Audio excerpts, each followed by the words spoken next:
Hello, welcome everyone to 30 Minutes With. And I am so glad that you are here to join us today.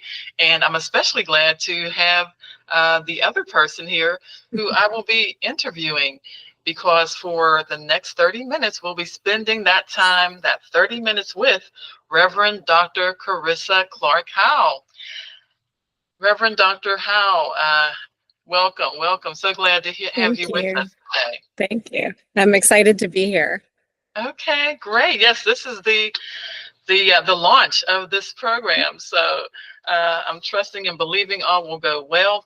Even though I'm just going to share with the viewers that earlier today I got some dental work done, so there's a little gauze going on back here and that sort of thing.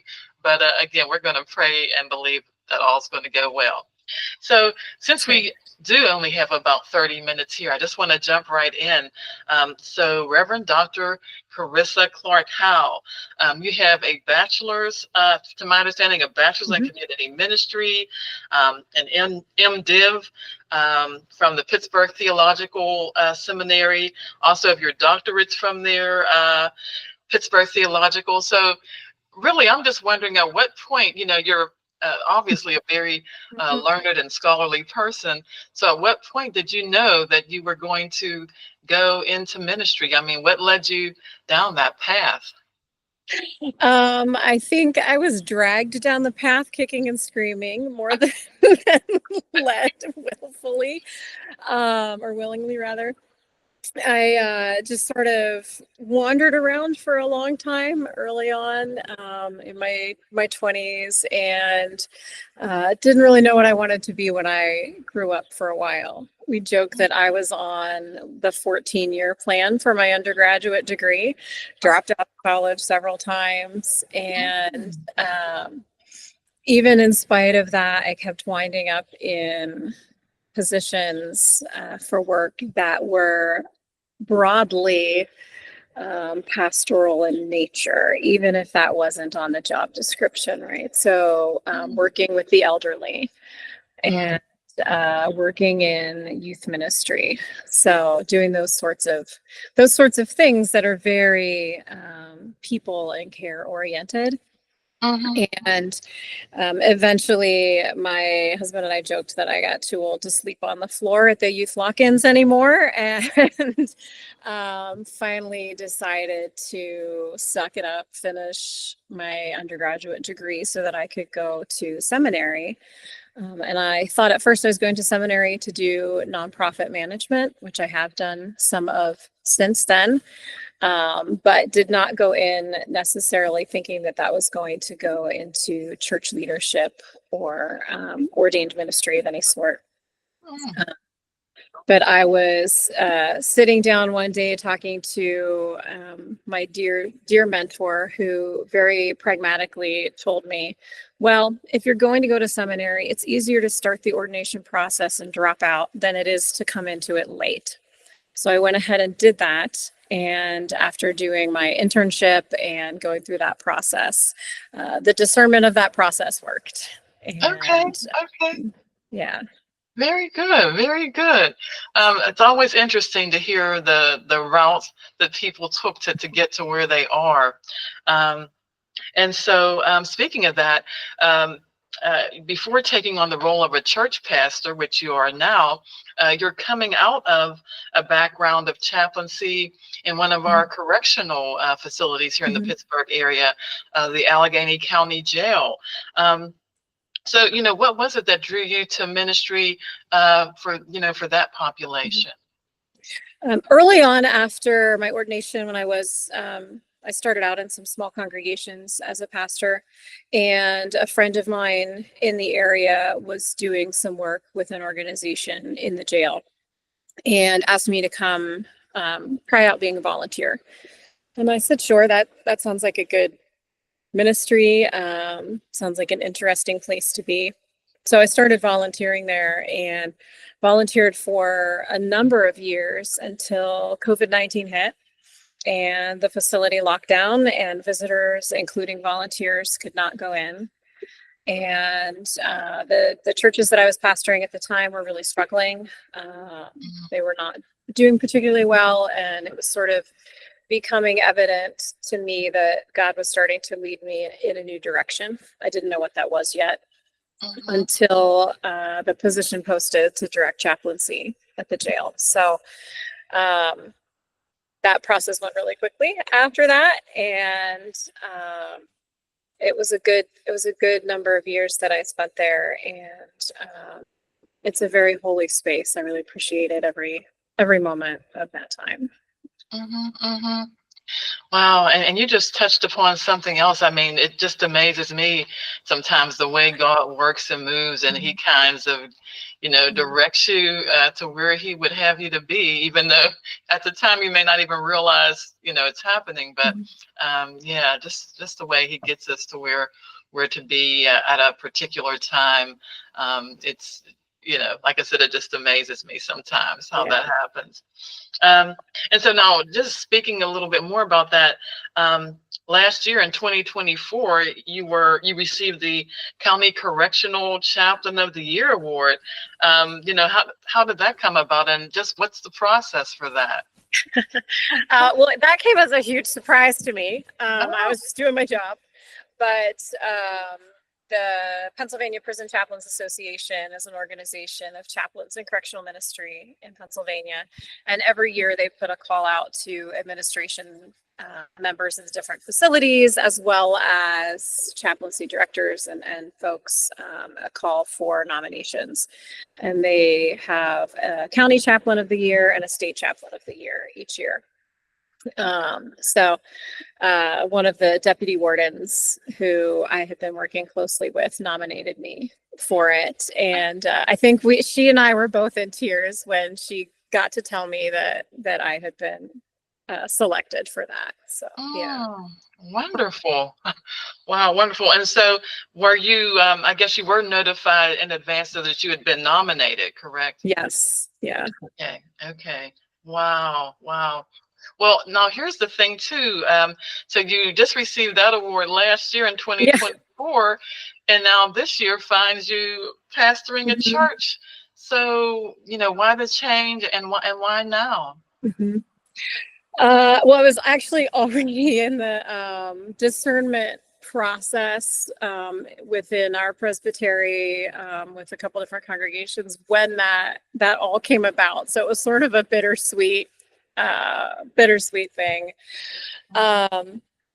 Like I said, I really cherished the time that I spent doing that ministry there at the jail. Had an incredible staff of chaplains that I had the privilege of leading. A lot of caring folks in the other departments there. Had a good relationship with administration. But it's also really difficult work. Even more so, I think, than hospital chaplaincy, hospice chaplaincy, those sorts of things. It's such a high secondary trauma work. It's extremely complicated. It is very holy, working with such a vulnerable population, but also it can be exhausting. And I think for most folks in that particular sort of chaplaincy, that particular sort of care, there is a shelf life for most people for how long you can sustain it in a healthy way. I think there are some who stay longer. And in my heart of hearts, I really missed walking alongside a congregation and being out in the community, leading folks toward doing that ministry as well. Okay. Helping shepherd others into that kind of caring in the community. So it's kind of a combination of all of those things. But yeah, it was a bittersweet and weird timing for everything. Yeah. Now, will you still have some involvement though with with the Allegheny County Jail or? Absolutely. One of the programs that I started while I was there was a grief support group. Okay. And they're small groups. There's one for men, one for women, and they're facilitated by therapy dogs who come in every other week. So we got to help start a therapy dog program for the dogs to come in and visit. And one volunteer service that I have also done is handling a therapy dog. So 2 of my dogs are certified therapy animals. And one of them started going into the jail with me every other week about a year and a half ago. And the first question a lot of people asked me when I announced that I was going to be leaving was, "Are you still going to keep bringing Pecos in with you, though?" And I said, "I'll take that the right way and I won't be offended. And yes, I'll keep bringing him in." So I'm still going in on a biweekly basis as a volunteer with my dog to help facilitate that grief support group. And that has been such a special space. The folks there, when you lose a loved one and you're incarcerated, you don't get the kind of closure that someone on the outside gets. You don't get to go say goodbye. You don't get to go to the funeral. You don't get the same kind of interaction with your extended family that you might get otherwise. So finding healthy outlets for that grief is really important. So yeah, I'm still in there at least once every other week. And yeah. Wow, well, that is wonderful. But you've already kind of answered another question that I was going to have, which was about the therapy dogs, because I was going to say something that seems almost totally unrelated to ministry is that you're trained for work with therapy dogs. Yeah. And so you've just kind of shown how it's not necessarily totally unrelated to ministry. That's right. Yeah. And how long have you been doing that? So my first certified therapy animal was a cat. I had a certified therapy cat who I started working with in late 2017, early 2018. And I kept saying, if we ever get another dog, I would like one that I could do therapy dog work, because they're a little more portable than cats. Cats don't go into all the same kind of spaces that dogs do quite as easily. So really wanted to work with a dog, and just knew when I met the first dog I started working with that he was the one. It just really comes naturally to him, and it really is a ministry, and it's a kind of fun one too, because as chaplains, as pastors, as carers for other people, we have to think carefully and deeply and constantly about the way that we're interacting with people. And that can be really hard, even if we love it. But when you're working with a therapy dog, they get to do all the work. You're just there to answer questions about them and make sure they don't pee on the floor. So, you just hold the leash. I say he does all the hard work. I just get to go along and watch the joy that he shares everywhere he goes. My younger therapy dog is still a little bit green. She's not gone into the jail yet or anything. We're still working on elevators and things, but it really is wonderful, joyful work. And for any of the chaplains and carers out there, pastors, people working in vulnerable communities, look up what organizations there are around you that have therapy animals that do work, because it's magical to watch what God can do through a creature like a dog. Yeah, and I understand what you're saying, because my work now the past few years has been as a bereavement coordinator. But with the agency or company that I work for, we hold youth programs, and sometimes there's been therapy dogs that have been present for these youth programs for youth that are grieving. And it really surprised me initially how having that therapy dog there, it just made such a difference. And so I totally understand how that type of program is also a type of ministry. Great. And I'm just going to do a brief intro of myself here, because I'm thinking back, I don't think I really said who I was. So this is Marsha Jones Washington. I am with PA Women of Chaplaincy and Pastoral Care, and we are presenting 30 Minutes With. And I think I'm about halfway finished here with the 30 minutes with Reverend Dr. Carissa Clark Howe. But we're going to continue, and yeah, just having a great conversation here. So I did want to get back to a little bit with the chaplaincy at the Allegheny County Jail, because in a recent article I read on you, the writer or the journalist, he had mentioned that he was a part of a group that would come in and they would have these weekend retreats with, I believe, the male inmates there. Does that sort of, is that the type of thing, first of all, that you would have arranged? And then does that type of retreat, or, you know, that type of thing, does it get much participation from those who are there? Yeah, that's an excellent question. So I don't recall which facility it was that he went into. Those don't, to my knowledge, tend to happen in county facilities. Oh, They tend to happen in the state facilities. There's different organizations like Kairos Ministries that do weekends like that. They're similar to a Walk to Emmaus or another 3-day weekend like that, but they're geared toward either an incarcerated population or individuals on the outside who have an incarcerated loved one. So I don't know a lot about what kind of participation they get in those, and specifically which facilities do them. One of the big differences between county facilities and state or federal prisons is that the population in a county jail is very transient. There's a high and fast turnover because the majority of the folks there are not sentenced. They have not actually been formally found guilty of anything yet. They're not legally guilty. So you have a lot of people who they're being held on cash bail, which, you know, if we ever have a good hour or so, I can rant about that. So they're being held on cash bail and just can't afford to wait for their trial outside. A lot of people who are being held on probation or parole violations. And then you've got some folks who are maybe being held on like really short county sentences. So, you know, like 12 months or something when they've already been waiting for 8, you know, so they'll get a time served basically.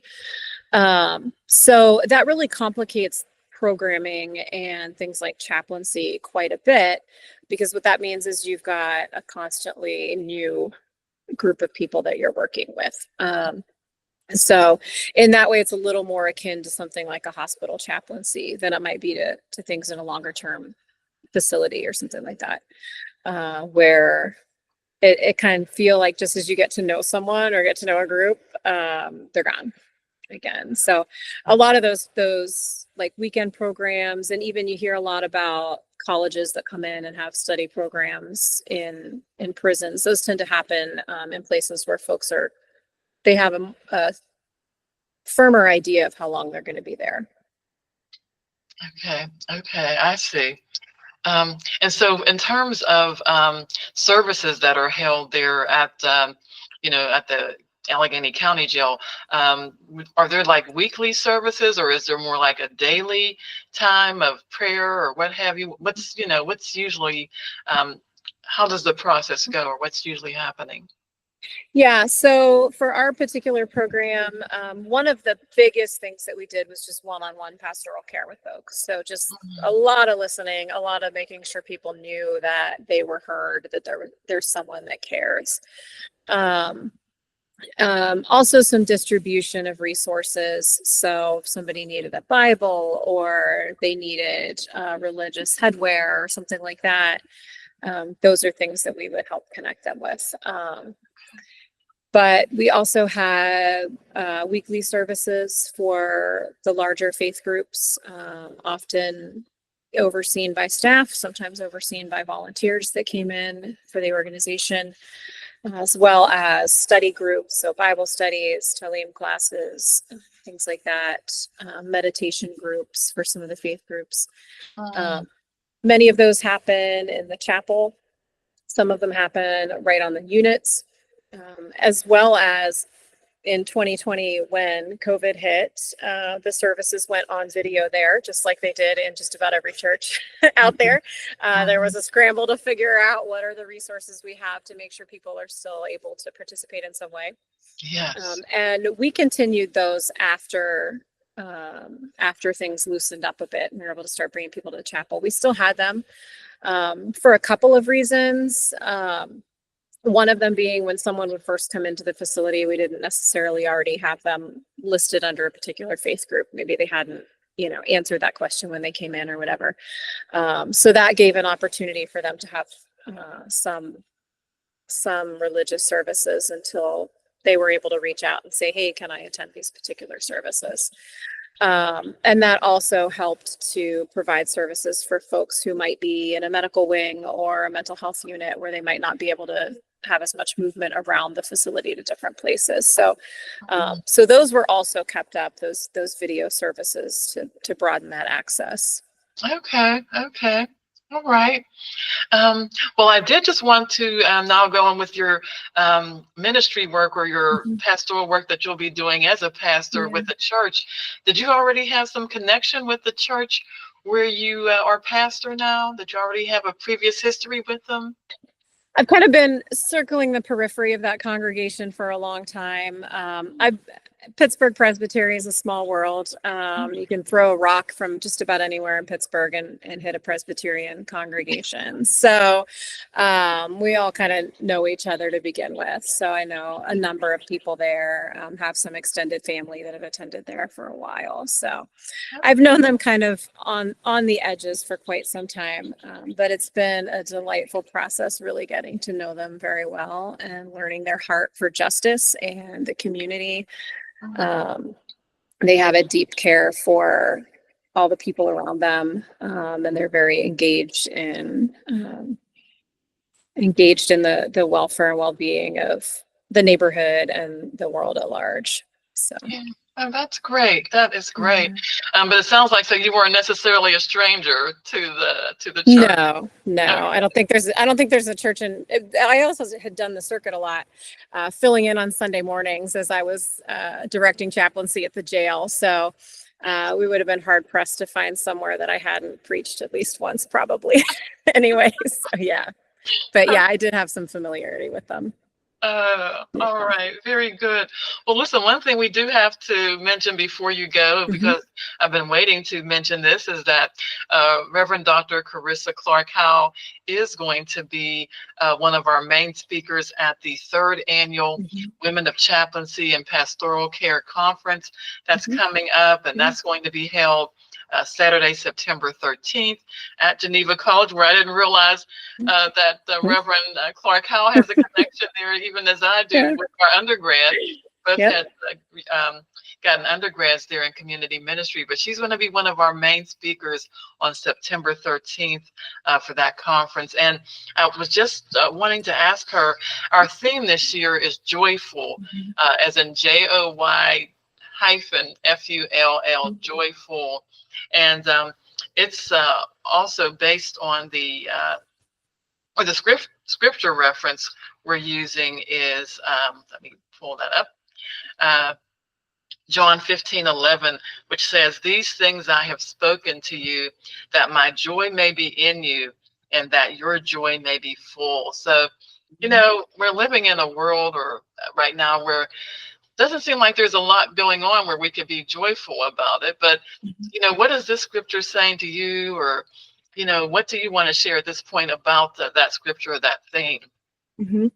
It's interesting because my focus in my doctoral studies was on spirituality as a way of healing from trauma. And what is that connection between healing and spirituality on a theological level, as well as even a clinical, medical, psychological level?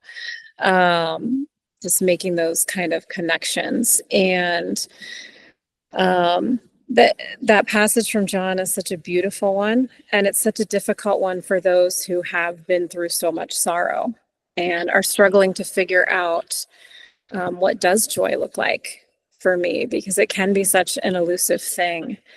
And We as people of faith proclaim victory over death in some way. That looks a little bit different in different faith communities, but that is largely the message of faith, of religion, is that there is something greater than death, and there is something that overcomes it, and we are people of life.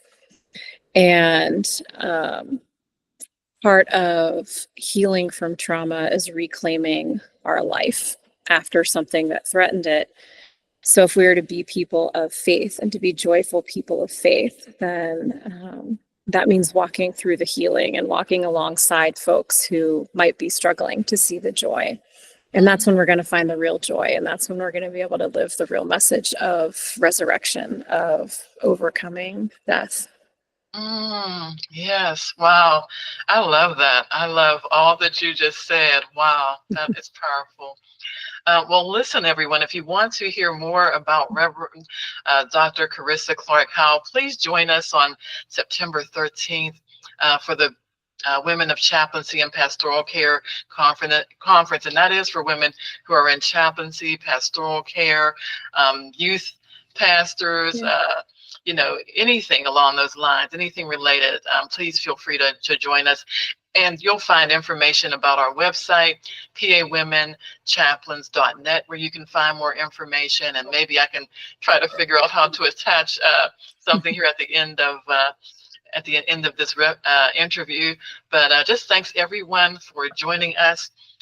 Reverend Dr. Carissa Clark Howell, thank you for being here on this first episode, I guess, of 30 Minutes With. And just God bless you all. God bless you, Dr. Howell, and hope to see you all again soon. God bless you.